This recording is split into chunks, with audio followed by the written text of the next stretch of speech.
स्कंद 10 अध्याय 45। कृष्ण द्वारा अपने गुरुपुत्र की रक्षा। श्लोक संख्या 2 और 3। नास्मतो युवयोस्तात नित्योत्कंठितयोरपि बाल्यपौगंडकैशोराः पुत्राभ्याम भवन क्वचित। भगवान कृष्ण ने कहा, अनुवाद, हे पिताश्री, हम दो पुत्रों के कारण आप तथा माता देवकी सदैव चिंताग्रस्त रहते रहे और कभी भी हमारे बाल्यकाल, पौगंड तथा किशोर अवस्थाओं का आनंद नहीं भोग पाए। तात्पर्य। श्री विश्वनाथ चक्रवर्ती ठाकुर ने श्लोक की व्याख्या इस प्रकार की है। यह आपत्ति उठाई जा सकती है कि अभी भगवान कृष्ण ने किशोर अवस्था 10 से 15 वर्ष पार नहीं की है, क्योंकि मथुरा की स्त्रियों ने कहा है, क्वचाति सुकुमारांगो किशोरौ अप्त यौवनौ। कृष्ण तथा बलराम के अंग प्रत्यंग अतीव सुकुमार हैं, क्योंकि वे अभी किशोर अवस्था में हैं, युवा अवस्था तक नहीं पहुंच पाए। भागवत 10:44-8 में लेसा लिखा है। वृद्धि की विभिन्न अवस्थाओं की परिभाषा इस प्रकार दी गई है। कौमारम पंचमाब्दांतम पौगंडम दशमावधि कैशोरम पंचदशाद यौवनम तु ततः परम। कौमार अवस्था 5 वर्ष तक, पौगंड अवस्था 10 वर्ष तक और कैशोर अवस्था 15 वर्ष तक रहती है। इसके बाद यौवन आता है। इस परिभाषा के अनुसार कैशोर अवस्था की समाप्ति 15 वर्ष की आयु में होती है। जब श्री कृष्ण ने कंस का वध किया था तो उनकी आयु 11 वर्ष की ही थी, जैसा कि उद्धव के शब्दों से पता चलता है। एकादश समास तत्र गूढ़ार्ची सबलो वसत। ढकी ज्वाला की तरह कृष्ण बलराम के साथ 11 वर्षों तक अज्ञात रहते रहे। भागवतम 3:2-26। चूंकि कृष्ण तथा बलराम ने व्रजभूमि में ब्राह्म दीक्षा नहीं ली थी, अतः इसी समय मथुरा जाते समय उनकी कैशोर अवस्था प्रारंभ हुई, न कि समाप्त हुई। प्रस्तुत श्लोक में कृष्ण के इस कथन के प्रति आक्षेप कि उनके माता पिता उनकी कैशोर अवस्था का आनंद नहीं उठा पाए, सामान्य आयु गणना पर आधारित है। फिर भी हमें निम्नलिखित कथन श्रीमद्भागवतम 10:8-26 पर विचार करना चाहिए। कालेनाल्पेन राजर्षे रामः कृष्णश्च गोव्रजे अघृष्ट जानुभि पद्भिर्विचक्रमतुरंजसा। हे राजा परीक्षित, राम तथा कृष्ण अल्पकाल में ही गोकुल में बिना रेंगे ही पांवों तथा पर अपने बल पर आसानी से चलने फिरने लगे। कभी कभी हम देखते हैं कि राजा का पुत्र पौगंड अवस्था में ही असामान्य शारीरिक वृद्धि प्राप्त करके कैशोर अवस्था के अनुकूल कार्य करने लगता है। तो फिर श्री कृष्ण के विषय में क्या कहा जा सकता है, जिनकी असाधारण शारीरिक वृद्धि वैष्णव तोषणी, भक्ति रसामृत सिंधु, आनंद वृंदावन चंपू तथा अन्य कृतियों द्वारा सिद्ध है। महावन में भगवान कृष्ण 3 वर्ष 4 मास रहे, जो सामान्य बालक के 5 वर्षों के तुल्य थे।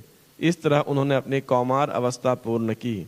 तब से लेकर 6 वर्ष 8 मास की आयु तक जब वे वृंदावन में रहे, उनकी पौगंड अवस्था है। 6 वर्ष 8 मास की आयु से लेकर 10वें वर्ष तक, जिसमें वे नंदीश्वर नंदग्राम में रहे, उनकी कैशोर अवस्था है। तत्पश्चात 10 वर्ष 7 मास की अवस्था में चैत्र मास के कृष्ण पक्ष की एकादशी को वे मथुरा गए और उसके बाद चतुर्दशी को कंस का वध किया। इस तरह उन्होंने 10 वर्ष की आयु में ही अपनी कैशोर अवस्था पूरी कर ली और तब से वे उसी अवस्था में बने हुए हैं। दूसरे शब्दों में, इससे हमें यह समझना चाहिए कि इसके बाद से भगवान सदैव किशोर हैं। श्री विश्वनाथ चक्रवर्ती ने श्लोक की गुत्थियों को इस प्रकार ही सुलझाया है। हरे कृष्णा। तो आप सब भक्तों का हार्दिक स्वागत है। तो श्लोक संख्या 2 और 3 था। 2 इस प्रकार से है। उवाच पितरा वेत्य साग्रजः सात्वनर्षभः प्रश्रयावनतः प्रीणन अम्बतातेति सादरम। सात्वतों में महानतम भगवान कृष्ण अपने बड़े भाई सहित अपने माता पिता के पास पहुँचे। वे उन्हें विनय पूर्वक शीश झुकाकर और आदर पूर्वक हे माते तथा हे पिताश्री संबोधित करके प्रसन्न करते हुए इस प्रकार बोले। तो आज के श्लोक में श्री कृष्ण बोल रहे हैं। किससे बोल रहे हैं? हाँ जी, वसुदेव और देवकी से। अम्बतात, हे माता हे पिता, नास्मतो युवयोस्तात नित्योत्कंठितो योरपि बाल्य पौगंड कैशोराः पुत्राभ्याम अभवन क्वचित। हे पिताश्री, हम दो पुत्रों के कारण आप तथा देवकी माता सदैव चिंताग्रस्त रहे और कभी भी हमारे बाल्यकाल, पौगंड तथा किशोर अवस्थाओं का आनंद भोग नहीं पाए। हरे कृष्णा। तो ये जो अध्याय 45 है, कंस का वध हो गया और इसके बाद में श्री कृष्ण और देवकी जो है यशोदा माई श्री कृष्ण और बलराम देवकी और वसुदेव के पास जाते हैं।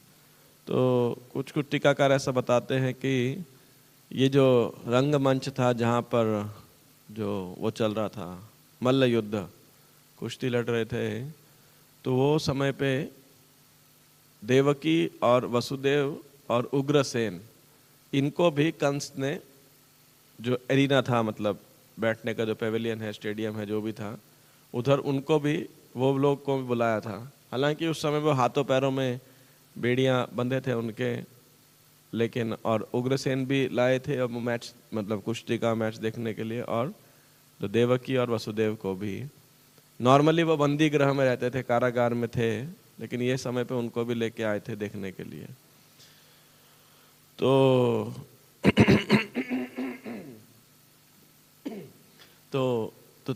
अब जब फिर श्री कृष्ण ने कंस का वध कर दिया, और जीव गोस्वामी पाद एक बात बताते हैं कि भगवान ने क्या किया जब कंस का वध किया। तो ये पूरा सीक्वेंस बड़ा सुंदर श्रीला जीव गोस्वामी पिछले श्लोक के, मतलब 1 नंबर श्लोक के तात्पर्य में वे कहते हैं,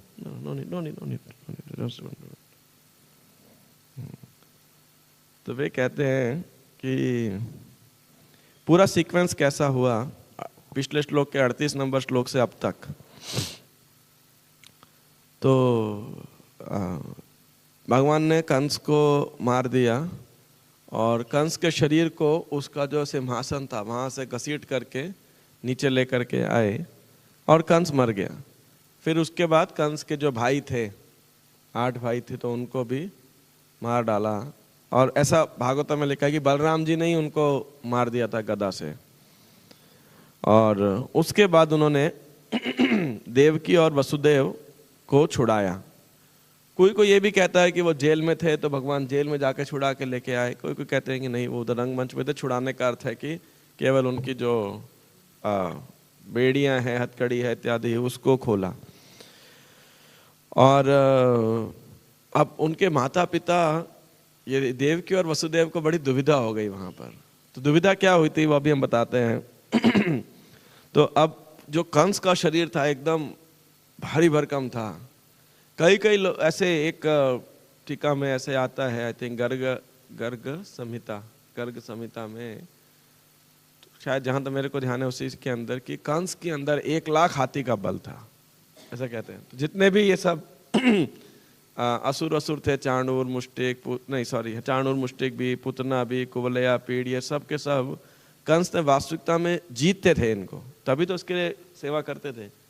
नहीं तो अगर राक्षस कंस इनसे ज्यादा शक्तिशाली होना चाहिए ना लॉजिकली, या एटलीस्ट बराबर का होना चाहिए। कोई लल्लू पंजू होता तो फिर उसके साथ थोड़ी ना ये कंस उसके लिए काम करते।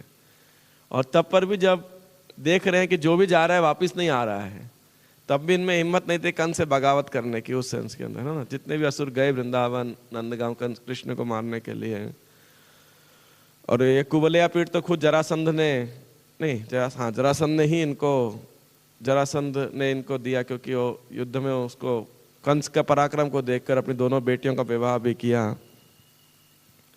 तो भगवान ने क्या किया, अब कंस के शरीर को कौन उठाता? अगर उठाना भी होता, कहीं लेके जाते, किसी के बस की नहीं थी उसके शरीर को उठाना।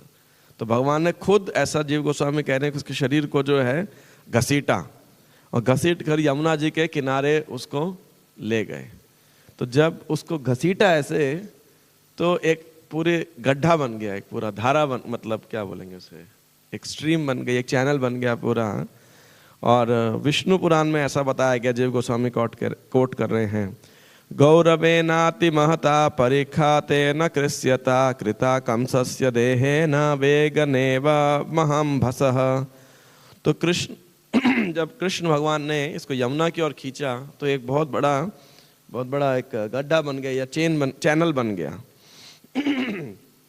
और कह रहे हैं आज भी उसको कंस नदी या कंस नहर के रूप में बोला जाता है। ये उस समय एटलस, आज तो पता नहीं कहाँ है, और ये यमुना में विश्रांत तीर्थ के पास है। तो इससे पता लगता है कि कंस का शारीरिक आकार और बल कितना था, है ना, कि मतलब उसको घसीटते हुए, अभी हमको कोई घसीटेगा थोड़ी ना कुछ होने वाला है, मतलब ऐसा धरती में गड्ढा पड़ जाए ऐसा थोड़ी होता है, लेकिन कंस का शरीर इतना भारी भरकम था कि पूरा एक गड्ढा बन गया, एक पूरी नदी बन गई, और वो यमुना जी का पानी उसमें ऐसे आने लगा। तो अब जब इतना देखा, वसुदेव देवकी तो मैं देख ही रहे थे कि भाई पहले तो चाणूर मुष्टिक को मारा, चलो कुवलयापीड़ को मारते हुए नहीं देखा, लेकिन चाणूर मुष्टिक को मारते हुए देखा उन्होंने। फिर कंस जैसे बलशाली व्यक्ति को भी, उसको भी मतलब मार दिया, और उसके बाद में उसके शरीर को भी घसीट करके लेके गए, जिससे ये गड्ढा हो गया। तो अब वसुदेव और देवकी ऐसा देख रहे हैं, तो किधर से उनके मन में पुत्र का वात्सल्य भाव आएगा? वही पहली बार देख रहे। तो ये तो अभी अभी उन्होंने देखा सब, तो ये देखा तो उनके स्वाभाविक उनके अंदर ऐश्वर्य था। और इससे पहले कब देखा था उन्होंने? अब जब ये देखा, और इससे पहले कब देखा था? जब उनका जन्म हुआ था। और तब कैसा देखा था उन्हें? तमद्भुतम बालम अम्बुजे क्षणम चतुर्भुजम शंख गदाद्युधायुधम श्रीवत्सलक्ष्मम गलशोभिकौस्तुभम पीतांबरम सांद्रपयोदसौघभगम महार्ह वैदुर्य किरीट कुंडल त्विषा परिष्वक्त सहस्र कुंतलम उद्दाम कांचंगन कंकणादिभिर्विरोचमानम वसुदैव ऐक्षत। तो वसुदेव ने क्या देखा था? जब भगवान पैदा हुए थे, कैसे पैदा हुए थे? कोई साधारण बच्चे की तरह नहीं पैदा हुए थे रोते हुए।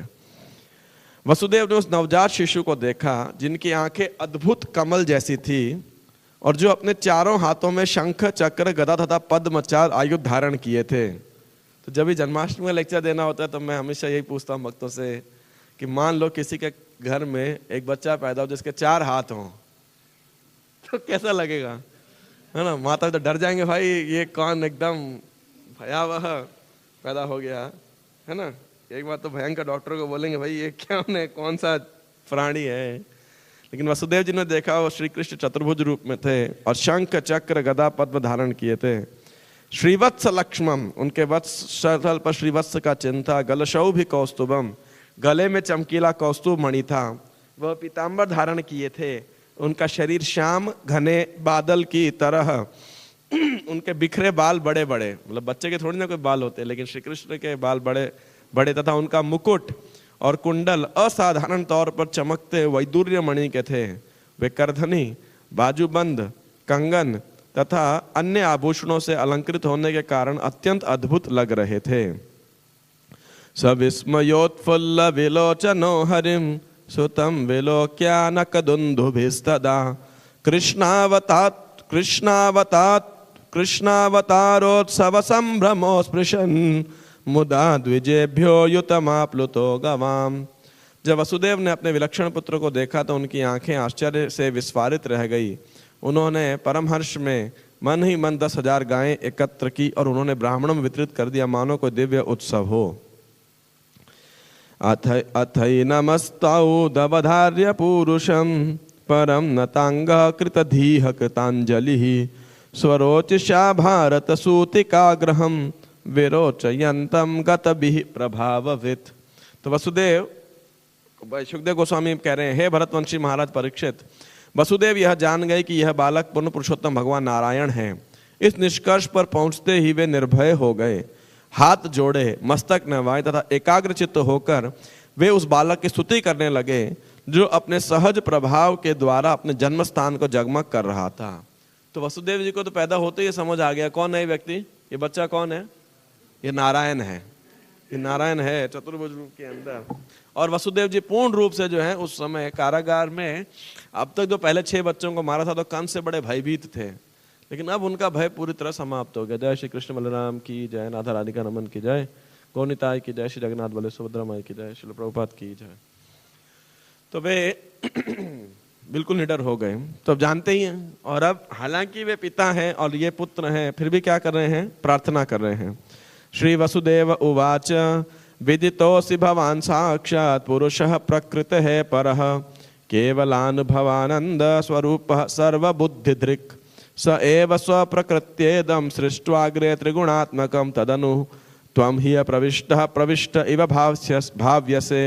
वसुदेव ने कहा, है भगवान, आप इस भौतिक, ये नहीं बोला है मेरे पुत्र, है ना, वो कितना उनकी स्थिति को समझते थे तो बोले, हे भगवान, आप इस भौतिक जगत से परम पुरुष हैं और आप परमात्मा हैं। आपके स्वरूप का अनुभव उस दिव्य ज्ञान द्वारा हो सकता है जिससे आप भगवान के रूप में समझे जा सकते हैं। अब आपकी स्थिति मेरी समझ में भली भांति आ गई है।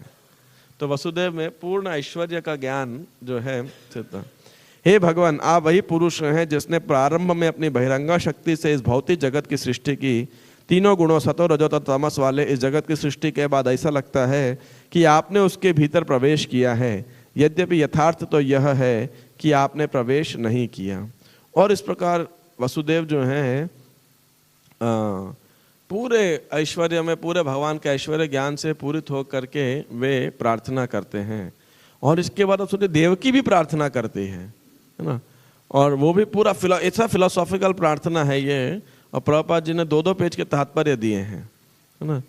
बाद में देवकी उनको बोलती है कि क्या कहती है, उनके मन में कुछ वात्सल्य आता है लेकिन ऐश्वर्य से पूरा पूर्ण है, तो कहती है, हे मधुसूदन, आपके प्रकट होने से मैं कंस के भय से अधिकाधिक अधीर हो रही हूँ। अतः कुछ ऐसा कीजिए कि वह पापी कंस यह न समझ पाए कि आपने मेरे गर्भ से जन्म लिया है।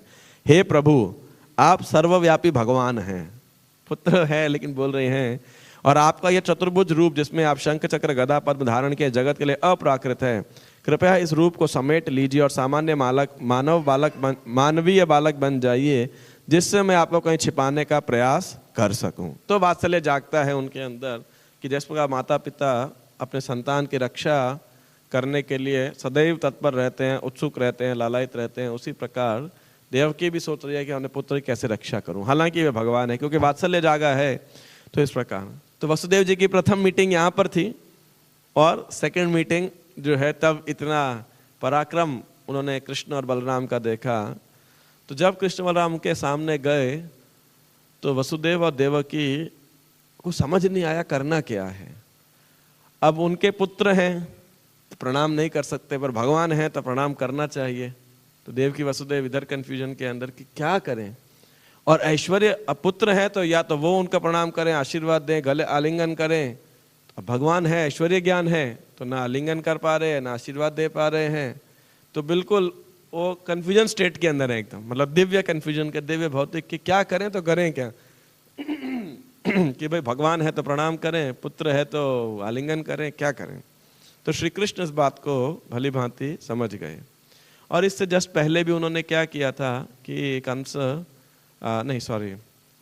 जितने भी लोग मारे गए थे तो सभी यदुवंशियों इत्यादियों को उन्होंने उनका जो अंत्येष्टि क्रिया इत्यादि करने में ऐसे किया। और कंस की जो पत्नियां थी वो सब विलाप विलाप कर रही थी। तो अब उस बीच में श्री कृष्ण के पास आते हैं। श्लोक संख्या 2। उवाच पितरौ आवेत्य स अग्रजः सात्वनर्षभः प्रश्रयावनतः प्रीणन अम्बता तेति सादरम। उवाच, उन्होंने कहा, किसको कहा? पितरौ। पितरौ मतलब एक वचन में नहीं है, द्विवचन। तो माता और पिता, तो पिता माता को। और किसके साथ गए वो? स अग्रजः। अग्रज मतलब अपने बड़े भाई। अनुज होता है छोटा और अग्रज मतलब होता है बड़ा। अग्रज, ज मतलब जन्म लेना और अग्र मतलब जो पहले जन्म लिया है, आगे जन्म लिया है जिसने, तो अग्रजः। सात्वन ऋषभः। सात्वन ऋषभ मतलब भगवान सात्वत में महानतम या सात्वत पति ही जैसे बोला जाता है। ऋषभः, ऋषभ मतलब श्रेष्ठ, और सात्वत इसके 2 अर्थ बताए गए। एक है सात्वर जो भक्त मतलब सज्जनों में श्रेष्ठ कह सकते हैं, और एक है सात्वत कुल में जो श्रेष्ठ हैं। अभी सात्वत कुल का क्या डिनेस्टी है तो वो तो मुझे नहीं मिला, पर ऐसा भी लिखा है। तो सात्वतों में महानतम, सात्वत वंश में महान तम भगवान कृष्ण है। किसके पास गए? सात्वन ऋषभः। कृष्ण गए किसके पास? किसके साथ? स अग्रज, अपने भाई बलराम के साथ माता पिता के पास, और बोले। कैसे बोले?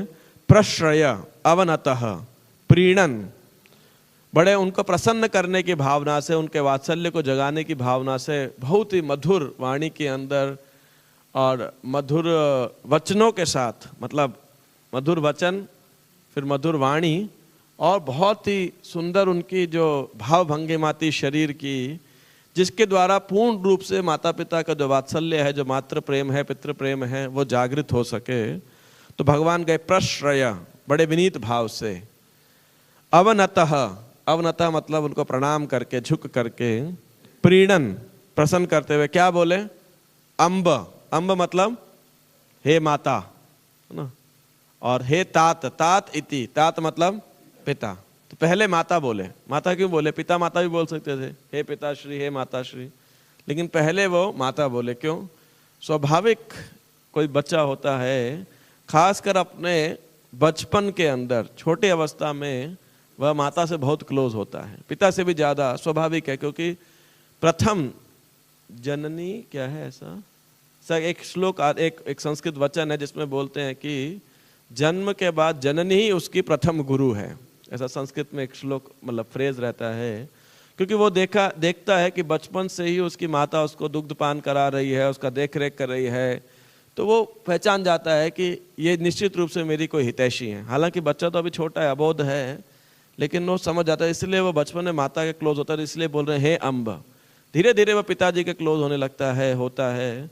तो हे माता, हे पिता, सादरम, बड़े सम्मान पूर्वक उन्हें प्रसन्न करते हुए बोले, ताकि प्रसन्न हो जाए। और क्या कर रहे हैं वे, और आगे के जो वचन भी आएंगे आप देखिएगा, बड़े भाव के साथ श्री कृष्ण कुछ तथ्यों को प्रस्तुत करते हैं।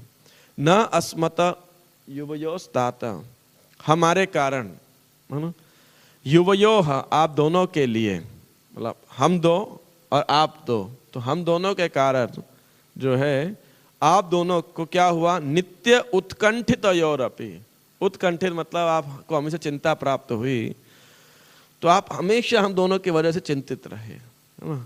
ये नहीं बोले आपके कर्म ही ऐसे थे, है ना, कि इसीलिए आपको जेल में डाल दिया गया, चिंतित रहे, है ना, आपने तो हमें पाल पोस के बड़ा ही नहीं किया, ऐसा नहीं। वो बड़े भावना के साथ कह रहे हैं कि हम दोनों की वजह से आप चिंतित रहे। क्या चिंता थी? देवकी वसुदेव भी कभी सोच सकते थे, कृष्ण बलराम, कृष्ण ऐसा क्यों कह रहे हैं?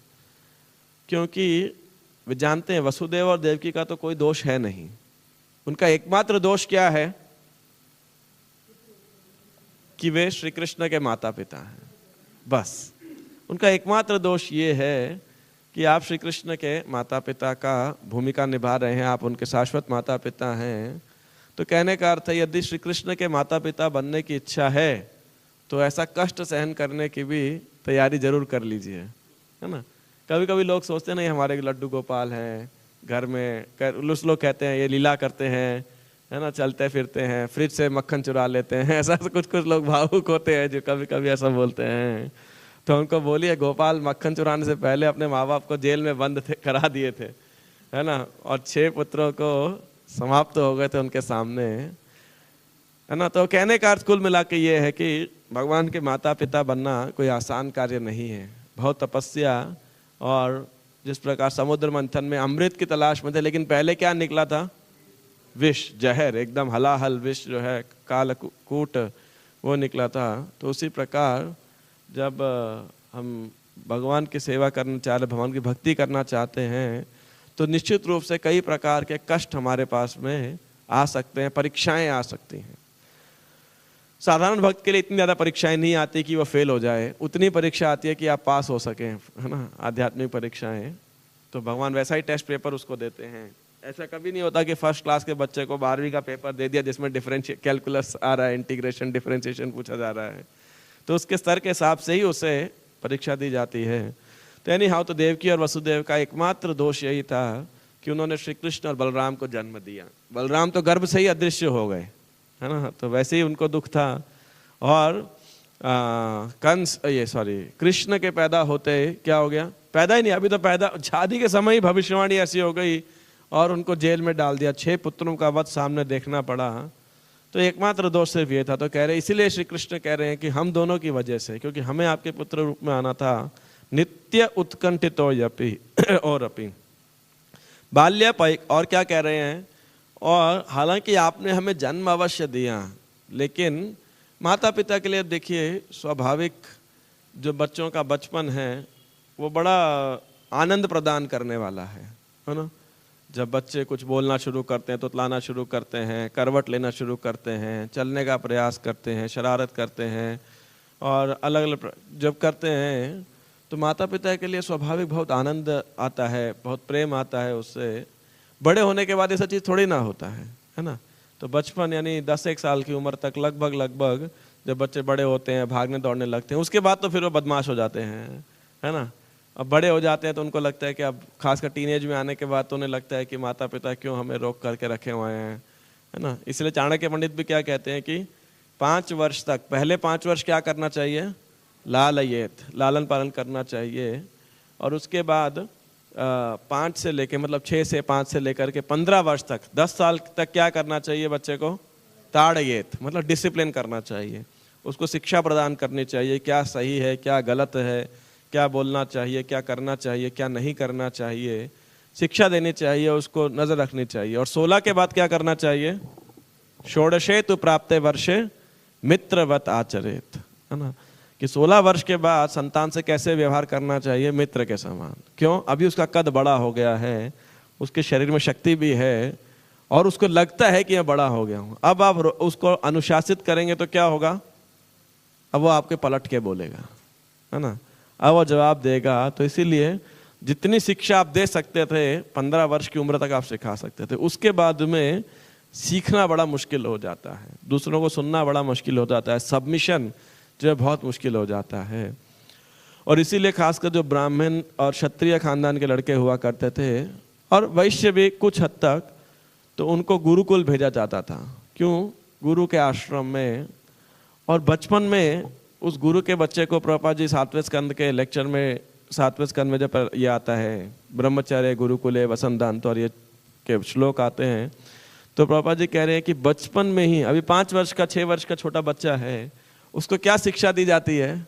आप देखिए, शिक्षा के माध्यम से वो जाता है, घर घर जाता है, गुरु जी के लिए भिक्षा मांगता है, पूरा दिन जितना भी समय मेहनत करेगा, घर जाए कोई ना कर देगा। छोटे बच्चे हैं तो स्वाभाविक है, हर कोई कुछ ना कुछ दे ही देता है, लेकिन बच्चा डिमांड नहीं कर सकता है कि चॉकलेट दीजिए, टॉफी दीजिए, मिठाई दीजिए, है ना, ऐसा वो नहीं कर सकता। वो तो जो उसको मिलेगा, चावल है, दाल है, अनाज है, कोई रोटी है, कोई दूध घी है, कुछ है, तो वो लेकर के आएगा। अब बच्चा है, मान लो कोई ऐसा आइटम मिला उसे जो उसको पसंद है, तो क्या करना चाहिए, बच्चा क्या करेगा, रख लेगा, खा जाएगा। लेकिन यहाँ बच्चे को, उस बच्चे को क्या शिक्षा दी जा रही है, सब कुछ लेकर के आके गुरु को दे दो, है ना। और गुरु जी को देने के बाद में, गुरु जी अगर आपको भोजन के लिए बुलाएं तो खाइए, और मान लो गुरु जी कभी भूल जाएं तो उपवास करो। अब अगर आज की डेट के अंदर ऐसी मान लो प्रक्रिया बताई जाए तो सब पॉक्सो ट्रीटमेंट, मतलब ये चाइल्ड अब्यूज के केस में आ जाएंगे। बच्चे से भीख मंगवा रहे हैं, देखो आप, चाइल्ड लेबर करा रहे हैं ना आज के जमाने के अंदर। लेकिन बालकों के लिए जब शिक्षा दी जाती थी तो कुछ समय में उसको समझ आता था, ऐसा करते करते। अब क्योंकि छोटा बच्चा है तो बात मान लेता है। देखो अब ये 16 वर्ष के बच्चे को बोलेंगे ना तुम घर जाके भिक्षाटन करो, मैं क्यों करूं, वो सीधा पलट के बोलेगा मैं क्यों करूं, है ना, मेरे पास कोई कमी है क्या, मेरे पिताजी इतने बड़े व्यक्ति हैं, है ना, मैं क्यों भीख मांगू। अभी राजा का लड़का था, चाहे किसी धनी साहूकार का लड़का था, तो भी वो जाकर कैसे भीख मांगता था। बच्चा था तो सबमिट कर देता था, और ऐसा करते करते उसको जो है ये सबमिशन कर समझ आता था कि गुरु मेरे परम हितैषी हैं, है ना। और फिर उसके बाद में गुरु सुदृढ़ सौहृदः, और इसीलिए गुरु के प्रति उसका सौहृद जो है, एक सौहार्द रहता था उसका, हितैषी, कि गुरु मेरे परम हितैषी हैं, और वो उनकी आज्ञा का पालन कर पाता था। तो बचपन से ये जो प्रशिक्षण उसको दिया जाता था, क्योंकि 16 के बाद में क्या होगा, उसके अंदर 2 प्रकार के परिवर्तन आएंगे। पहला परिवर्तन क्या होगा, उसके अंदर यौन इच्छा जागृत हो जाएगी। 16 के बाद में आप देखिएगा उसकी इंद्रियां प्रबल हो गई हैं, तो अब उसका दिमाग जो है वो स्वाभाविक है। तभी जो वैश्य के लड़के होंगे 15, 17, 18 में वो गुरुकुल छोड़ के चले जाएंगे, क्षत्रिय होंगे तो 21, 22 तक चले जाएंगे, ब्राह्मण होगा तो 25 तक टिक पाएगा, है ना। क्योंकि उसके बाद में आज्ञा पालन करना इतना आसान नहीं रहता। और उसके बाद में जो और दूसरी क्या परिवर्तन आएगा? अहंकार। पहला यौन इच्छा, काम इच्छा, और दूसरा है अहंकार, वो जागृत हो जाएगा। अब उसके लिए दूसरों को सुनना इतना आसान नहीं रह जाएगा। बचपन से जो प्रशिक्षित हैं तो क्या हो जाता है, तो फिर भी गुरु की बात तो फिर भी मान लेगा। इसीलिए गुरु जब इस प्रकार से, तो गुरु जब है इस प्रकार से प्रशिक्षण दिया करते थे तो बच्चा सहन कर पाता था। लेकिन 5 वर्ष 10 वर्ष तक ये माता पिता के लिए, जब बच्चे के दूध के दांत आते हैं, दांत आने लगते हैं, फिर है ना, तो ये सब उनके लिए बड़ा आनंद का विषय रहता है। तो ये बात कृष्ण भगवान कह रहे हैं देवकी और वसुदेव को, बाल्य पौगंड कैशोराः पुत्राभ्याम भवन क्वचित, कि आपने हमारे बाल्यकाल, पौगंड तथा किशोर अवस्थाओं का आनंद नहीं भोग पाए, आप नहीं कर पाए। तो चक्रवर्ती ठाकुर को की टीका को as it is Srila Prabhupada ji के शिष्यों ने कोट किया है, और वे बता रहे हैं कि ये बात को कैसे समझा जाए। बाल्यकाल और पौगंड तो समझ आता है कि ठीक है आपने नहीं देखा, लेकिन कैशोराः, किशोर अवस्था को कैसे, अभी तो घुसे ही है किशोर अवस्था के अंदर। क्योंकि श्री कृष्ण कितने साल के थे जब कंस का वध किया? लगभग 11 साल के थे। 11 साल 2-1 महीना कुछ, जन्माष्टमी के 2 महीने नहीं, सॉरी 10 साल 8 महीने करीब। अभी 11 भी पूरा नहीं, 11 तो बोल देते हैं, 10 साल, क्योंकि ये गर्मियों में मारा कंस को चैत्र के मास में, चैत्र मास के अंदर। जन्माष्टमी आती है कौन से मास में? नहीं, श्रावण के बाद कौन सा महीना आता है? भाद्रपद, है ना, भाद्रपद में आती है जन्माष्टमी ना। तो भाद्रपद में आया जन्माष्टमी, और चैत्र में आएगा कंस का वध होगा, जब चैत्र मास के कृष्ण पक्ष की द्वादशी के दिन, चतुर्दशी के दिन कंस का वध किया उन्होंने। तो 10 साल और लगभग मोटा मोटी 8-1 महीने के आसपास जो है उनकी उम्र थी। तो अभी तो 8 ही महीने बीते, मतलब किशोर अवस्था के अगर देखा जाए तो 4 साल और जितने 4-6 महीना बाकी है अभी। तो ऐसा क्यों कह रहे हैं? तो चक्रवर्ती ठाकुर बता रहे हैं कि यहाँ जो पौगंड नहीं, सॉरी, बाल्य, पौगंड, किशोर, ये तीनों को साधारण अवस्था में, और युवा अवस्था, साधारण अवस्था में इसको साधारण गिनती की गई है। लेकिन श्री कृष्ण के विषय में वो गणना करते बता रहे हैं कि कालेन अल्पेन राजर्षे रामः कृष्णश्च गोव्रजे, कि श्री कृष्ण और बलराम तो बहुत कम उम्र के अंदर ही बहुत जल्दी वो बड़े होने लगे, है ना। और उदाहरण दिया जा रहा है कि जिस प्रकार कोई राजा का लड़का रहता है, क्षत्रिय लड़का रहता है खासकर, तो बड़ा पराक्रमी होता है, तो वो उसका आकार जल्दी बढ़ता है ना, वो बड़ा हो जाता है। कभी कभी आपने बच्चों को भी देखा हो, कुछ बच्चे बचपन से ही अपनी उम्र से पहले लगता है बड़े हैं, है ना। तो क्योंकि वो उनका शारीरिक बल है उनके अंदर, तो लंबे भी जल्दी हो जाते हैं, तगड़े भी जल्दी हो जाते हैं। तो और उनका उम्र पूछेंगे तो ऐसा नहीं लगेगा कि ये लड़का, अरे 5 साल का लड़का, लगता है जैसे 8 साल का हो मानो कोई, है ना। और कोई बहुत बड़े होते हैं तब भी बड़े छोटे लगते हैं, गिट्ठे लगते हैं, है ना। वो लगता नहीं कि उनकी उम्र इतनी बड़ी है। तो इसी प्रकार श्री कृष्ण और बलराम की जो शारीरिक वृद्धि है वो सामान्य नहीं थी। तो इसको बताते हुए कह रहे हैं कि श्री कृष्ण ब्रज के अंदर नंद बाबा 3 जगह रहे। तो पहले वसुदेव जी लेके गए थे, वो जगह कहाँ थी? गोकुल महावन में। तो वहाँ कृष्ण 3 वर्ष 4 मास तक रहे, और यहीं पर वो दामोदर लीला हुई थी, जहाँ जब जाते हैं उखल बंदन, और वो 84 खंबे वाला जो महल है इत्यादि, और चिंताहरण महादेव, वो ब्रह्मांड घाट, वो सब स्थान उधर ही है। तो जहाँ कृष्ण ने मिट्टी खाई थी वो सब लीला यहीं होती है। फिर 3 वर्ष 4 मास से 6 वर्ष 8 मास तक कृष्ण है वृंदावन के अंदर, और फिर 6 वर्ष 8 मास से लेके 10 वर्ष 7 मास की अवस्था तक वे रहे कहाँ पर? नंदग्राम के अंदर।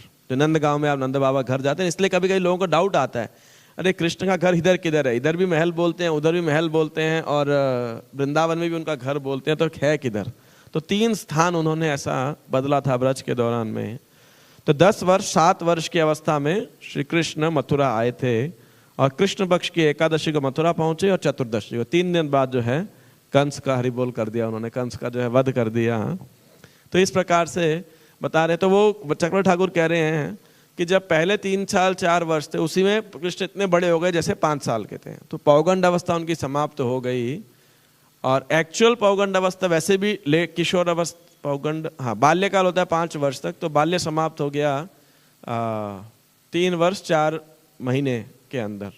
और उसके बाद में अगले ऐसे ही 3.5 साल 3 साल 4 महीने में उन्होंने किशोर अवस्था, किशोर नहीं सॉरी पौगंड समाप्त कर दिया।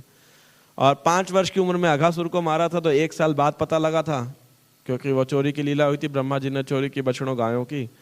और फिर जब मथुरा पहुंचे तो वो किशोर अवस्था को प्राप्त कर चुके थे, और उसके बाद उनका आकार बढ़ा नहीं, वो उसी अवस्था में रहते हैं नित्य किशोर, और ऐसे लगते हैं कि ये 16 वर्ष के हैं। तो इसीलिए जो श्री कृष्ण कह रहे हैं ये बात को कि आपने हमारा बाल्य पौगंड और किशोर अवस्था को नहीं चुना। तो ये इस श्लोक के बारे में है। और दूसरा एक बड़ा अच्छा क्रम श्रील जीव गोस्वामी बताते हैं अपने टीका के अंदर कि श्री कृष्ण ने कब जो है कौन सी लीलाएं की थी। सुन के मैंने को लगा सब भक्तों को अच्छा लगेगा, इसीलिए मैं इस विषय के ऊपर आपको पढ़ रहा हूँ।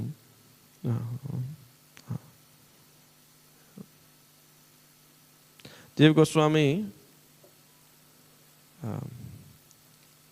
एक मिनट,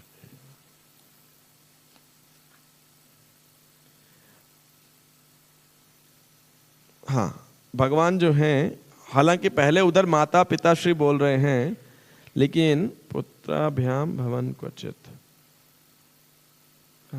लेकिन यहाँ पे पिताश्री को संबोधित कर रहे हैं, है ना, क्योंकि कोई काम की बात करनी होती है, ज़्यादा महत्वपूर्ण बात करनी होती है तो पिता से करनी होती है। तो पहले माता पिता को सांत्वना दी प्रेम बोलने के लिए, लेकिन अभी यहाँ पिताजी को बोल रहे हैं। और वसुदेव जी को ज़्यादा कृष्ण के बारे में ज्ञान था, तो एनी हाउ यहाँ पर जीव गोस्वामी अब कह रहे हैं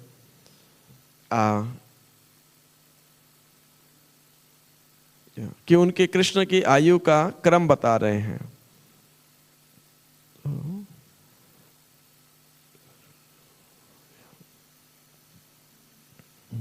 कृष्ण कह रहे हैं कि जब वो 1 साल के थे, जीव गोस्वामी कह रहे हैं, तो उन्होंने किसका वध किया था? तृणावर्त का। और जब 3 वर्ष प्रारंभ, तीसरा वर्ष प्रारंभ हुआ था, मतलब 2 साल और 2-3 महीने हुए रहेंगे, तब उन्होंने कौन सी लीला की थी? दामोदर लीला की थी, उखल बंधन की जो लीला थी। तो वो ऐसा कह देते हैं 3 साल के थे, लेकिन ये उनका क्रम था। और उखल बंधन सबने देखा, खुद बंधे हुए इतना बड़ा उखल खींच करके जो है उस दोनों यमलार्जुन वृक्षों को गिरा दिया। और उसके बाद जब बछड़ों को चराते चराते, मतलब यही 3, 3.5, 4 1 साल के रहे होंगे, तो उन्होंने वत्सासुर, बकासुर, व्योमासुर का वध कर दिया। और इसके बाद में जब 3 साल कंप्लीट हो गया और 4थे साल में गए भगवान, तो उन्होंने तब ये लीला हुई, ब्रह्मा जी वाली लीला। जीव गोस्वामी के अनुसार 5 वर्ष की आयु नहीं, अभी 3 साल 4 वर्ष के थे, तब ये ब्रह्मा जी की लीला हुई और 1 साल तक चली।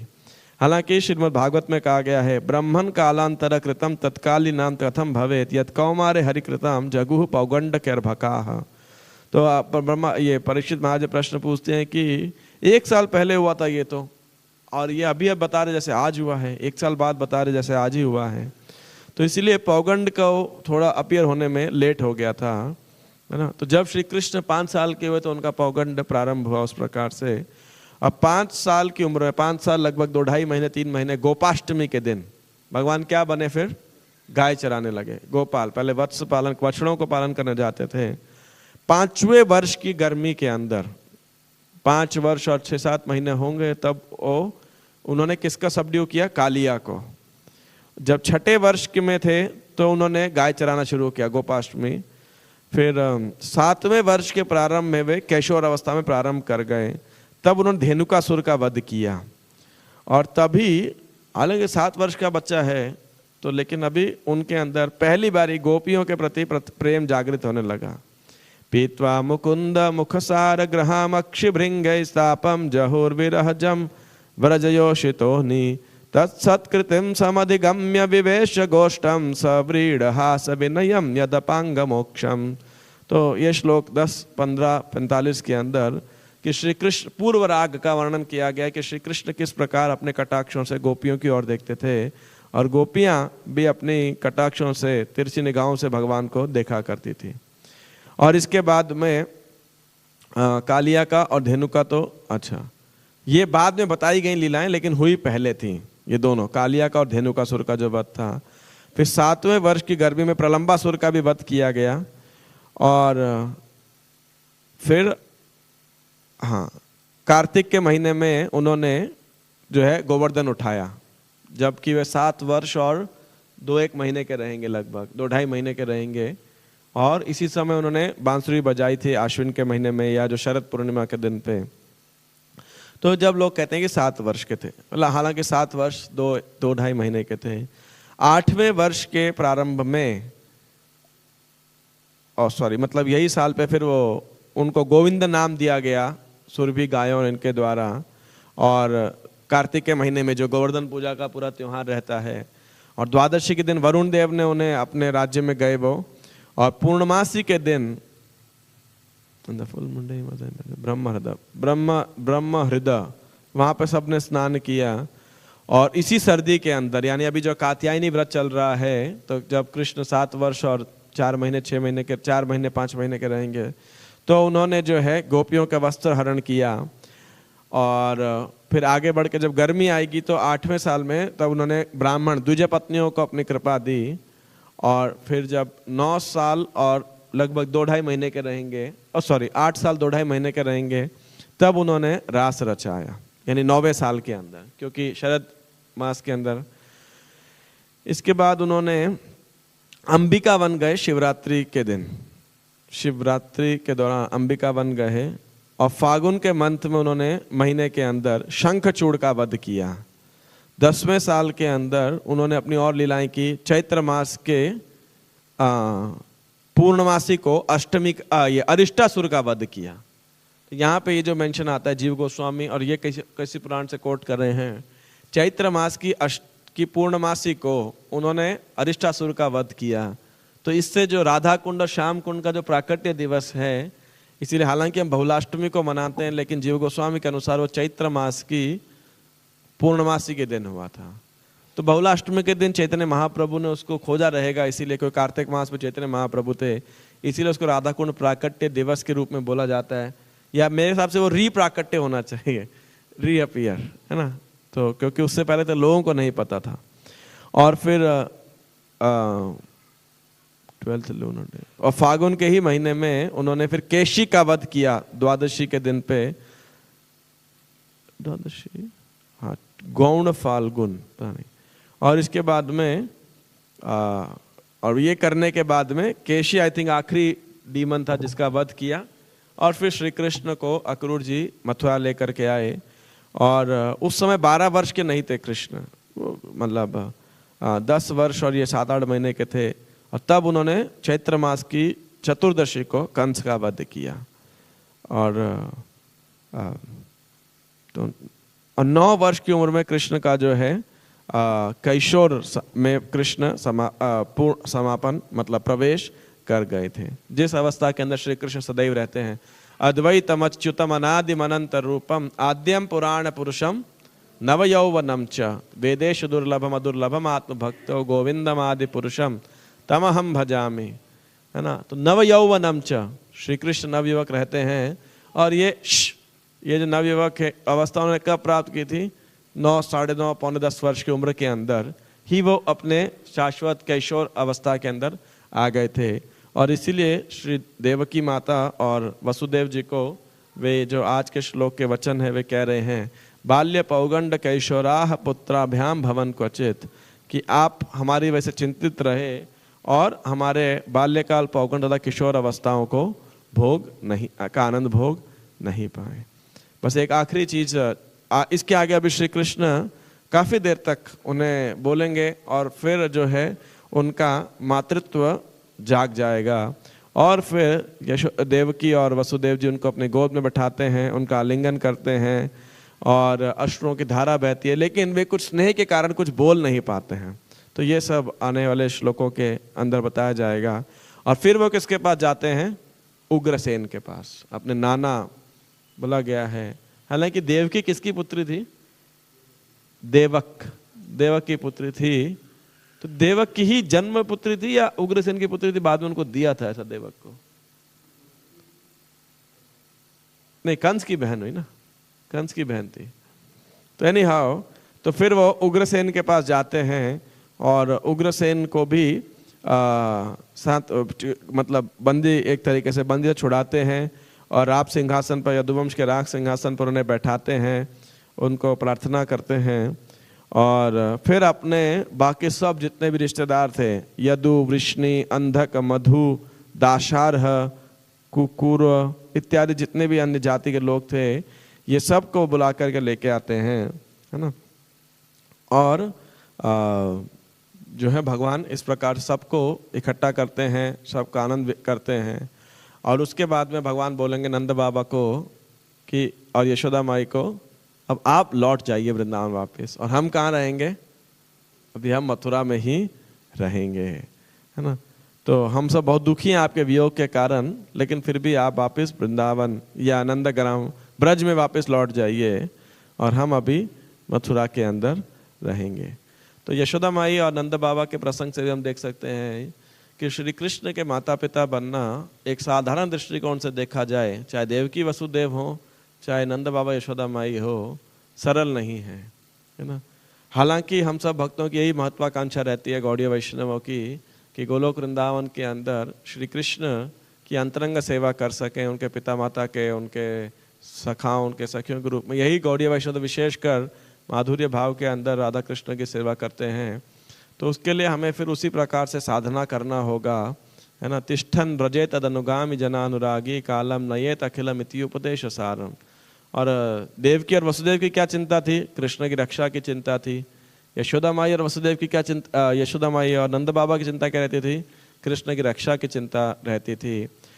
तो यानी कृष्ण के लिए चिंता को परचेस करना, स्वीकार करना, वो कृष्ण के माता पिता का लक्षण है।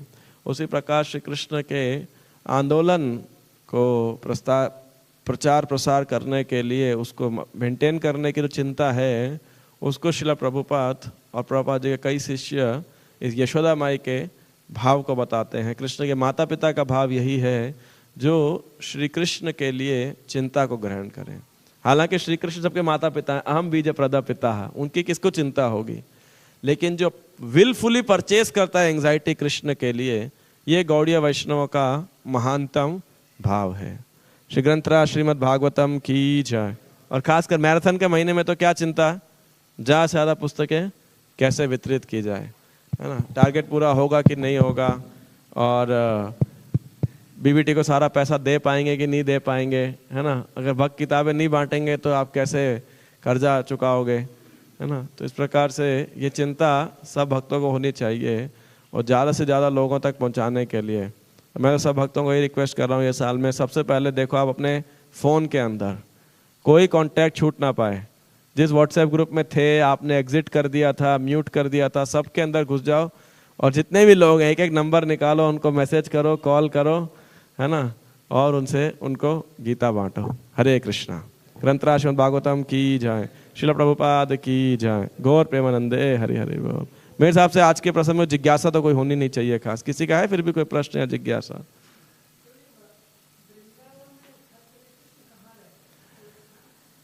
मैंने ऐसा सुना था कि छठी करा के पास में रहे थे, पर मुझे पूरा ज्ञान नहीं है। मेरे मन में ये प्रश्न है एग्जैक्टली।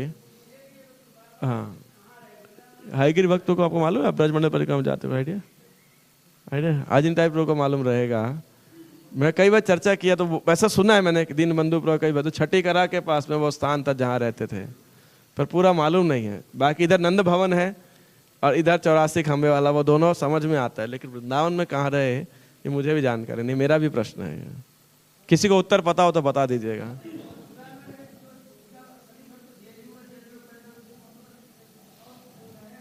मथुरा में तो फिर जो महल रहेगा जो कंस का, हाँ मतलब वही उग्रसेन का महल था, कंस ने तो जबरदस्ती ले लिया था, तो उसी महल में उग्रसेन बने होंगे तो उधर ही रहे होंगे। और बाकी जो नगरी होगी तो कृष्ण का अपना भवन होगा, स्वाभाविक रूप से सबके अपने भवन होते थे तो उनका भवन होगा। वो सब तो जितने इवन षड गोस्वामियों ने भी और नारायण भट्ट गोस्वामी ने भी जो ब्रज में लीला स्थलियाँ प्रकट की, उसमें ऐसा वर्णन है नहीं। अब क्या कारण है, कहाँ रुके मथुरा के अंदर, ये तो जानकारी नहीं है, पर उस स्थान का वर्णन तो मेरी जितनी जानकारी है उसमें नहीं है। हाँ तो हाँ, नहीं मुझे अभी तक तो नहीं पता, कहीं पता लगेगा तो जरूर शेयर करूंगा। मथुरा ब्रज में आता है या नहीं आता है, आज के वर्तमान जो परिक्रमा में है तो उसके अनुसार तो ब्रजमंडल में ही आता है। लेकिन जो मथुरा मंडल एक्चुअली मथुरा पड़ जाता है एक मतलब क्या बोलेंगे उसे, शहर या क्या बोलेंगे, नहीं आज के वर्तमान समय डिस्ट्रिक्ट हो गया, लेकिन उस समय में क्या बोल, नगर, नगर, नगर इज द राइट वर्ड, नगर मतलब। और ये लोग तो जंगल में रहा करते थे सब। तो व्रज का एक्चुअली जो अर्थ है ना, सर्वधर्मान परित्यज्य माम एकम शरणम व्रज। तो व्रज मतलब है व्रजंत, जहाँ पे लोग घूमते हैं, और या गाय और लोग चलते हैं, जहाँ पर चलने को बोलते हैं व्रज। व्रज मतलब आओ, ये ना, तो या जाओ, आप जाइए वहाँ पर आदर। तो जहाँ पे लोग विचरण करते हैं, तो नगर में तो इतनी जगह नहीं होती है लोगों के घूमने के लिए ज़्यादा, खासकर गायों के लिए। तो व्रज का वो अर्थ होता है।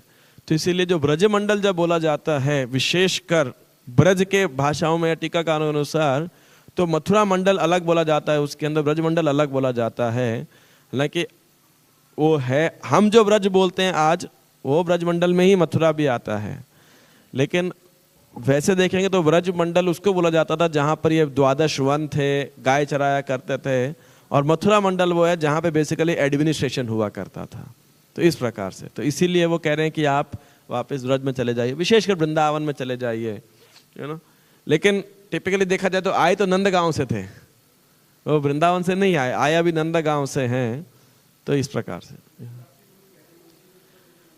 नहीं, 84 कोस के अंदर तो मैं वो ज्योग्राफिकली तो मथुरा बोला ना, ब्रज के अंदर ही आता है, जिसको हम बोलते हैं। ये परिक्रमा मार्ग इन्होंने किया था भक्ति रत्नाकार में, बताते हैं, आई थिंक नित्यानंद प्रभु ने, नहीं मेरे को जो भक्ति रत्नाकार में जिनका वो डायलॉग है जहां वो लेके जाते हैं, मैं दोनों, किसी को याद, आप श्रीनिवास आचार्य को लेके जाते हैं ना, जीव गोस्वामी लेके जाते हैं श्रीनिवास आचार्य को। हाँ, जीव गोस्वामी श्रीनिवास आचार्य को पूरा मथुरा मंडल जो है, ब्रज मंडल सारे वनों में लेकर के जाते हैं। तो इसीलिए जब ब्रज मंडल करते हैं तो 2 रूट को रेफर किया जाता है। एक जो चैतन्य महाप्रभु ने 12 वन के लिए लिया था, और मेरे ख्याल से वही रूट जो है इन्होंने जीव गोस्वामी ने श्रीनिवास आचार्य को किया था। तो ये एक रूट है जो ब्रज मंडल परिक्रमा में यूज किया जाता है, और एक है जो मथुरा महात्म्य में बोला जाता है। ऐसा तो जनरली जो हमारे इस्कॉन किया गौड़ीय वैष्णव जनरली चैतन्य महाप्रभु और ये भक्ति रत्नाकर वाले रूट को फॉलो करते हैं ब्रजमंडल के। ऐसा जी माता जी।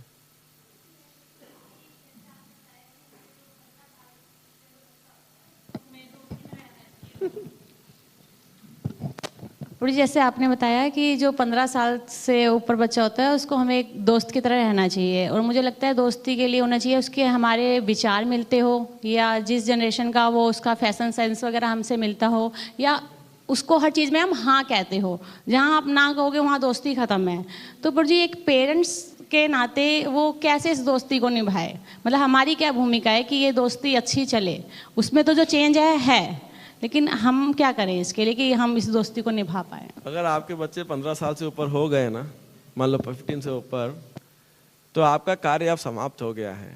आपका कार्य तो था जब 5 से 10 के बीच में, 5 से 15 के बीच में आपने उस समय क्या शिक्षा दी थी, है ना।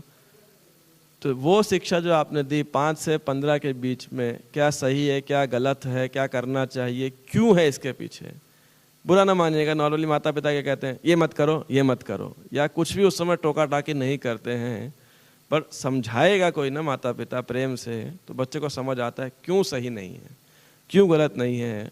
जनरली बच्चों की जिज्ञासाओं को हम शांत करा देते हैं जब उनकी जिज्ञासाएं होती हैं, तो फिर वो बाद में बोलना बंद कर देता है। तो आपका होमवर्क था 5 से 15 के बीच में। अब तो जो होना था वो हो गया। अब तो बस इतना है कि बड़े होने के बाद में यदि वो अपने जबान खोल रहा है, मुंह खोल रहा है, प्रत्युत्तर दे रहा है, तो आप उसका मुंह बंद मत कराइए, है ना। कई बार फिर इस अवस्था में माता पिता का ईगो हर्ट हो जाता है, हमने तेरे को पाल पोस के बड़ा किया, तू हमको बोल रहा है, उल्टा सुना रहा है। और कभी कभी तो इतना वायलेंस तक बढ़ जाता है कि हाथ उठा देते हैं। तो फिर बच्चा बड़ा हो गया है, अब नहीं सुनेगा आपकी बात को। तो ये ध्यान रखिए, उसको समझने का प्रयास कीजिए। लेकिन 5 से 15 के बीच में आपने क्या शिक्षा दी थी कि उसके मन में ये कॉन्फिडेंस है उस दौरान कि आप उसके परम हितैषी हैं, आप उसको समझते हैं, समझने का प्रयास करते हैं। तो अब जब 15 के बाद हो सकता है वो भटके, लेकिन फिर भी अब वो आपको भी समझने का प्रयास करेगा, क्योंकि अब वो दुनिया को अपनी आंखों से देख रहा होगा। तो शिक्षा तो उसी समय होती है, इसके बाद शिक्षा नहीं होती है। अब उस जीवन जीने के आज़ादी है उसके अंदर। ऐसा है जैसे अर्जुन थे, आप देखिए बहुत ही मतलब एक महान ऋषि हैं वास्तविकता में देखा जाए, कि एक तरफ स्वर्ग की अप्सरा उर्वशी उनके सामने है, और उस उर्वशी में वो किसको देख रहे हैं? अपनी माता को देख रहे हैं, कि जिस प्रकार कुंती हैं, माद्री हैं, उसी प्रकार आप हैं। तो कौन ऐसा व्यक्ति होगा जो इस प्रकार सोच पाएगा? और जब अज्ञातवास के दौरान जब वो युद्ध हुआ विराट के नगर के अंदर, तो सामने से भीष्म, द्रोण इत्यादि सब थे, अर्जुन तो अकेला था। और यहाँ पे वो लड़का चला रहा था जो उत्तर था, विराट का पुत्र, रथ चला रहा था। वो पहले तो अर्जुन चला रहे थे, वीरेंद्रला के रूप में थे। तो अर्जुन ने क्या किया, दूर से जब गांडीव लेकर के आया तो गांडीव में प्रत्यंता चढ़ाई, शंख फूका और 4 बाण उसने फेंके। तो पहले 2 बाण कहाँ गए? द्रोणाचार्य के पैर में आके गिरे, उनके पैरों के अंदर। और दूसरे 2 बाण उनके कान के पास से, दोनों कान में सुर निकले ऐसे करके। तो भीष्म पितामह कह रहे हैं, पहचान रहे इन बाणों को? कौन, किसके बाण हैं ये किसके बाण हैं? ये पार्थ के बाण हैं, धनंजय के बाण हैं। पहले 2 बाण क्या कर रहे हैं? आचार्य आपको ये प्रणाम कर रहे हैं, क्योंकि आपकी मुलाकात हो रही है, क्षत्रिय भाषा प्रणाम करें। आप देखिए वो है संस्कार, शिक्षा वहाँ दी थी। और यही द्रोणाचार्य की शिक्षा थी। अगले 2 बाण क्या सूचित कर रहे हैं? युद्ध के लिए सावधान, है ना। तो क्षत्रिय भाषा समझ इस प्रकार से। ऐसे ही जब गीता या कुरुक्षेत्र युद्ध चालू हुआ तो युधिष्ठिर भी क्या किए? पहले तो अर्जुन दोनों सेनाओं के बीच में रथ लेके चले गए, कृष्ण को गीता सुनानी पड़ी, बड़ी मुश्किल से अर्जुन बोला चलो लड़ने के लिए तैयार हूँ। अब वापस आए तो देखा युधिष्ठिर महाराज, भाई अजीब भाई हैं सारे के सारे, वो अस्त्र शस्त्र छोड़ करके, चप्पल उतार करके, जूता उतार के, रथ से उतर के पैदल गए। किसके पास जा रहे हैं? भीष्म के रथ के पास। तो कौरव हंसने लगे, देखो सेना देख के डर गया है लगता है, तो इसीलिए युद्ध से पहले ही हार मानने आया है। युधिष्ठिर गए भीष्म पितामह के पास और क्या करें? प्रणाम किया उन्हें। और भीष्म पितामह ने बोला विजयी भव, और बोला अगर नहीं आते मेरे पास तो मैं क्या करता? तुम्हें श्राप दे देता, तुम कभी नहीं जीत सकते थे। तो युधिष्ठिर, तो मांगो वरदान मांगो, क्या चाहिए तुमको? तुम मेरे से एक वरदान मांगो। तो भीष्म क्या कहते हैं, युधिष्ठिर क्या कहते हैं? आपको इच्छा मृत्यु कवच धारण किए हो, मतलब कोई बैट्समैन हो जिसको ये वरदान है, कुछ भी बॉलिंग कर लो, आउट ही नहीं होना उसने, तो आप क्या ही कर लोगे आप, है ना। कुछ भी फेंको आप, फुल टॉस मारो, यॉर्कर मारो, कुछ भी करो, आउट ही नहीं होना उसने। तो आप ये बता दीजिए हम आपको कैसे हटा सकते हैं, तभी आपका आशीर्वाद सार्थक होगा, तभी तो विजयी होंगे। तो बोले मेरे को कोई नहीं मार सकता। फिर भी एक हिंट दे दिया, नहीं, बोला समय आने पे तुम्हें पता लग जाएगा। शायद एक हिंट दिया था, नहीं उस समय नहीं दिया, बाद में दिया उन्होंने। फिर द्रोणाचार्य के पास गए तो द्रोणाचार्य को प्रणाम किया। द्रोणाचार्य ने भी यही बोला विजयी हो, नहीं आते मेरे पास आशीर्वाद के लिए मैं तुम्हें श्राप दे देता। श्राप देता मतलब तुम नहीं जीत पाते। तो ठीक है, आप आए हो तो वरदान मांगो, क्या चाहिए? का आशीर्वाद मांगो, सेम वरदान। क्योंकि द्रोणाचार्य को वरदान था जब तक वो अस्त्र शस्त्र नहीं छोड़ेंगे उनको कोई हरा नहीं सकता। ऐसे ऐसे योद्धा थे यहाँ पर, है ना। तो बोले कि देखो मेरे हाथ में जब तक अस्त्र है मेरे को तुम जीत नहीं सकते हैं। तो कैसे, अब आप कैसे मरोगे भाई? तो जब मैं किसी प्रामाणिक, उन्होंने हिंट दे दिया था यहाँ पे, जब मैं किसी प्रामाणिक स्रोत से कोई गलत खबर सुनकर शोकाकुल हो जाऊंगा, मैं अस्त्र छोड़ दूंगा, तभी मेरा वध हो सकता है। तब तक तुम शांति से बैठो, नहीं मार सकते, लड़ते रहो, बस युद्ध करो, जीतने हारने की इच्छा मत रखो। पहले ही बोल दिया, गीता अर्जुन को उधर बोला था, इन्होंने बोल दिया। फिर गए कृपाचार्य के पास, सेम प्रणाम किया, आशीर्वाद लिया। वो बोले तुम आ गए, अच्छा किया, नहीं किया होता श्राप दे देता। तो क्या चाहिए बोलो? बोलो आपको मारने के लिए। बोलो मैं तो चिरंजीवी हूँ, नहीं मार सकते, जाओ बस युद्ध करो। है ना। और फिर जो है युधिष्ठिर जाते हैं वहाँ पर। तो ये देखिए, ये थी शिक्षा, उनका चरित्र था कि किस प्रकार बड़ों का सम्मान करना है उस विकट परिस्थिति के अंदर भी। लिटरली एक तरीके से बेशर्म होकर के युधिष्ठिर को कोई कि मैं चक्रवर्ती सम्राट हूँ, राजस्व यज्ञ किया था, कोई वो नहीं था, भावना नहीं थी, है कि नहीं।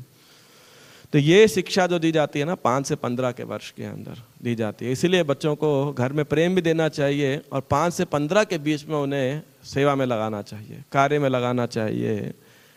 एक उदाहरण मैं बस इसके लिए दे रहा हूँ कि जिस प्रकार महारानी कुंती जब वो बालिका थी विवाह के पहले, तो जितने अतिथि आते थे, अभी तो लड़की थी वो, सारे अतिथियों की देखभाल करती थी, सब संतुष्ट होकर के जाते थे महाराज कुंती भोज के महल के अंदर। अब सोचो दुर्वासा जैसे ऋषि को कोई प्रसन्न कर सके तो कुंती महारानी कितनी मैच्योर होंगी आप सोचिए, और कितनी एक्टिव होंगी। मतलब कुंती भोज को कोई चिंता नहीं थी कोई गेस्ट आ जाए, क्यों, उनकी पुत्री है, अभी कुंती है वहाँ पर, एक राजकन्या थी, तो इसीलिए उनको वो आशीर्वाद भी प्राप्त हुआ। दुर्वासा तो देख लिए क्या काम आएगा बाद में, तो वैसा आशीर्वाद दे दिया उनको। तो इसी प्रकार अभी क्या है, आजकल के माँ बाप सोचते हैं अतिथि आ गया कब जाएगा, क्यों आ गया, बिना बताए आ गया, क्या खिलाना पड़ेगा, है ना। वो गलत है। उस उम्र में 5 से 15 के जो बच्चों को सिखाओ, बोले अतिथि आया ना, अतिथि देवो भव, तो मैं बैठ के बात कर रहा हूँ, कर रही हूँ, और तुम सेवा करो। तो बच्चे लेकर गए। मतलब मैं अपने बचपन में, मुझे याद है हमारी माता बैठती थी, तो उधर से छोटा था चाहे मैं, 2 बहनें होते हुए भी अगर वो हैं नहीं हैं तब पर भी हमको पता है कि कुछ खाने का ला के देना है, पानी का ला के देना है ना। तो ऐसा बोलना नहीं पड़ेगा, या एक इशारा कर दिया तो अभी कुछ भी है अंदर से अपनी बुद्धि लगा के हमको लेके आने का है। और क्या कुछ ऊंच नीच भी होती है, कोई बुरा नहीं मानता, क्या बच्चा कर रहा है ऐसा है, तो बच्चों में वो संस्कार आना चाहिए, है ना। तो ये संस्कार की बात है। जैसे कोई घर में ऐसे रहता है ना, घर में लेन देन, कोई पड़ोसी ऐसा कुछ बना के लेके आते थे, हमने अच्छा बनाया आप लेके जाओ, तो नियम क्या होता था, नहीं, वो डब्बे के अंदर व्यक्ति हमेशा कुछ उल्टा डाल के देगा, खाली डब्बा नहीं देना चाहिए, है कि नहीं। तो मुझे अच्छे से याद है, मैं जब इधर, अभी तो मेरे से फिर भी कम होता है, लेकिन मैं पूरा प्रयास करता हूँ कि यदि कोई प्रसाद दिया है, किसी ने डब्बा दिया है, तो डब्बे में रिटर्न कुछ प्रसाद अवश्य दो। ऐसा ये संस्कार की बात है, यू नो, ददाति प्रतिगृह्णाति। खाली डब्बा देना कोई सभ्यता नहीं है वास्तविकता के अंदर, है ना। तो ये बात है, एक इम्पॉर्टेंट पॉइंट है जो ऐसा है। तो ये बचपन में ही सिखाया जाता है। तो जब 16 का होगा ना, अब आप उसे डांट भी लो, आप उसे, अरे गेस्ट आए हैं और तुम सेवा नहीं कर रहा है, कह रहे पहले 10 साल तो तुम गेस्ट को नकारते रहते थे, खुद ही गाली देते हो, मैं क्या सेवा करूंगा इसकी, है कि नहीं। तो इसीलिए, और 5 से 15 के बीच में बच्चा भी कैसे सीखता है, माँ बाप के आचरण से सीखता है। तब वो देखते हैं इनका आचरण क्या है। कितने बच्चे हमारे सामने आके, मेरे को क्या, हमारे कई बच्चों का अनुभव है, बोले प्रभु जी पापा को बोलो ना, मंदिर में आते तो बड़े भक्त बनते हैं, घर में तो टीवी देखते हुए माला करते रहते हैं। बच्चे आके बोलते हैं, साला सीधा आके बोलते हैं। अब वो बच्चे क्या माला करेंगे आप बताओ, है ना। बोले प्रभु जी यहाँ तो आके पापा कहते हैं सेवा करो, ये करो, और घर में मम्मी या पापा इतना डांटते रहते हैं, लड़ते रहते हैं आपस के अंदर, है ना। फिर क्या ही फायदा उनकी भक्ति करने का, बताइए। वो ऐसा बोलते हैं, मंदिर आते हैं तो दिखाते हैं, वो खुद कहते हैं हमारे माँ बाप जो हैं डुप्लीसिटस बिहेवियर है, दोगला व्यवहार है उनका, हम क्या सीखें उनकी, यही है भक्ति आपकी। बच्चे आकर के ऐसा साफ साफ बोल देते हैं। मैं स्पष्ट कह रहा हूँ, ये बात आपने प्रश्न पूछा है तो, है ना। जब वो माँ बाप, क्योंकि माता प्रथम जननी है, जननी प्रथम शिक्षक हैं, तो शिक्षा, more things are caught than taught, जहाँ सिखाई नहीं जाती, आचरण से सीखता है व्यक्ति उस चीज़ को, ऐसा। तो 5 से 15 का जो लालन पालन है ना, जो घर के अंदर सीखता है, वो सबसे अधिक महत्वपूर्ण है। तभी उस बच्चे के लिए माता पिता के प्रति आदर भाव, रिस्पेक्ट मेंटेन रहता है, तब वो 16 में सुनेगा। नहीं तो अगर वो देखा माँ बाप भी बिंदास है, उनका दोगला चरित्र है, तो इसका भी है, इनका क्या फॉलो करना, ऐसा धीरे धीरे वो मुफट होते जाएगा। हरे कृष्ण। श्रील प्रभुपाद की जय। गौर प्रेमानंदे हरे हरे।